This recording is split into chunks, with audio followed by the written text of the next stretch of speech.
Welcome to this deep dive. We're really going deep into the world of millers.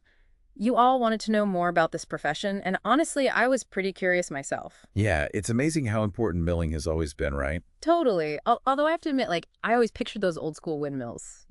Oh, for sure. But looking at these sources, it's so much more than that. Oh, absolutely. I mean, we've come a long way from windmills. Those are still out there, though. Right. But now it's high tech, like inside a modern mill, massive machines grinding everything up. It's a whole process. Okay, so less about quaint windmills and more like a modern factory? What's the environment actually like for a miller? Yeah, think of it like a factory. It's bustling, a little loud with all the equipment going. So earplugs are probably a must-have. What does a normal day even look like for a miller? Can you walk us through it?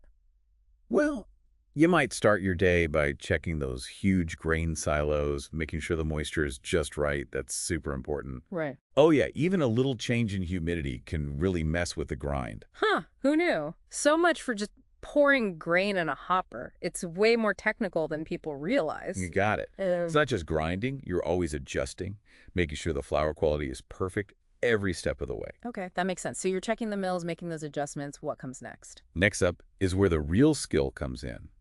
Think about it, all those different flours, cake flour, bread flour, all purpose. They're all different. Right. They have their own textures, their own uses. And that's where the adjusting the grind really matters. Exactly. Getting it just right Yeah. is everything. You wouldn't believe how fine cake flour has to be compared to, say, bread flour.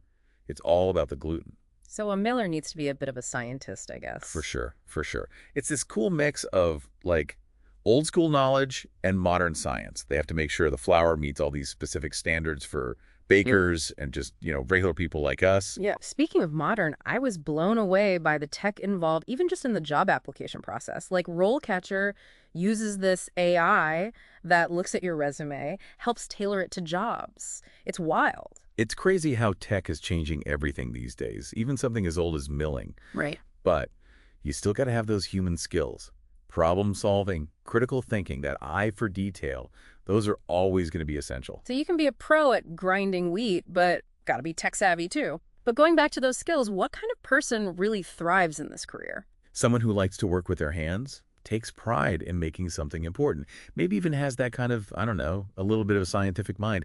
And if you're prepping for an interview, RoleCatcher even has this cool AI tool that lets you practice answering questions, get feedback. It really is amazing how tech is changing even these age-old jobs. But I am curious about the career path itself. Can you actually work your way up, start at like an entry-level position? Absolutely, yeah.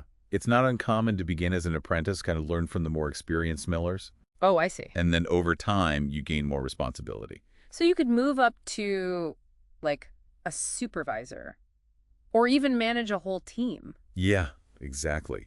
As you get more experience under your belt, you might even specialize. Specialize, how so? Well, you could focus on a specific type of milling or a certain part of the whole process. Oh, that's cool. So it's kind of like leveling up in a video game, but with flower power, right? Yeah, I like that. But okay, let's be real for a second, because Rollcatcher also mentioned some of the challenges. Mhm.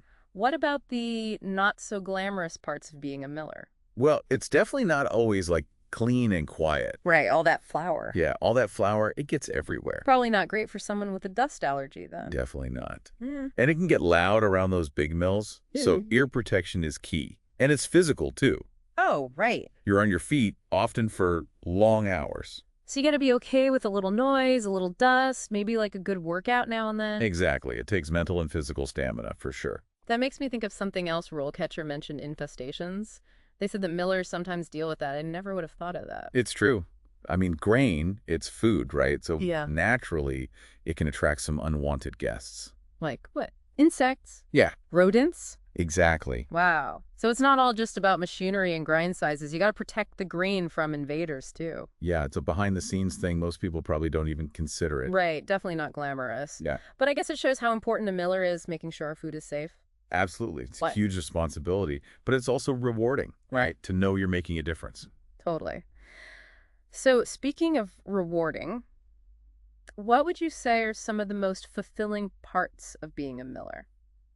I think there's a certain, I don't know, satisfaction Yeah. in carrying on a tradition that's been around, well, forever, Right, basically. it's an age-old profession. And you're creating something tangible, Hmm, something people need every single day. that's a good point. Flour, it's in so many things we eat. Exactly. And if you enjoy working with your hands, solving problems, there are always new challenges in milling. You're always learning. It's a really unique mix. It's science, it's craft, it's even history all rolled into one.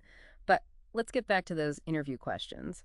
Rollcatcher gave some examples, and some of them they'd really make you sweat a little. Oh, yeah, those curveball questions. They're meant to see how you think on your feet, how well you really know your stuff. Like that one about the grain moisture being too high. What do you do? That one really got me. It's a great example, right? Because it shows that being a miller, it's more than just what's in a textbook. Yeah. You got to know how to handle those real-life problems, make those split-second decisions. So if you're ever in that interview, they throw you a curveball, don't panic.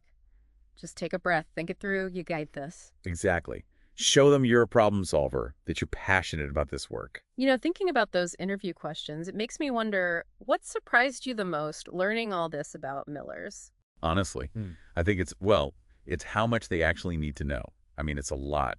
History, science, mechanics, even just like intuition. It really is this unique combination. They have to be a jack of all trades, huh? Totally. And to think they're the ones behind the scenes of, well, so much of what we love. Bread, pasta, pastries. All of this starts with a miller. That's so true. I think it's easy to forget that how crucial millers are to our entire food system. Right. Absolutely. And like we were talking about before, it's not getting any simpler for them either. With all the tech, new demands from people, it's a lot.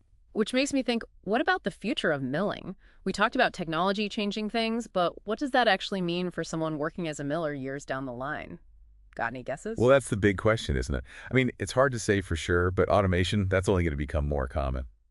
So more robots in the mill, does that mean fewer jobs for humans? Yeah, I mean, it's definitely a concern. And not just for milling either, right? A lot of industries are dealing with that. But I don't see human millers becoming obsolete anytime soon. Really? Why not? Because, think about it, you still need a person's ingenuity, that ability to solve problems on the fly, a real deep understanding of the craft. AI can't replicate that, not yet at least. That is reassuring, I have to say. So maybe it's not about humans versus robots, but more like working together. Exactly. Using technology to help millers to do even better work, not replace them entirely. So the future of milling, less about physical strength and more about what? Brain power. Exactly.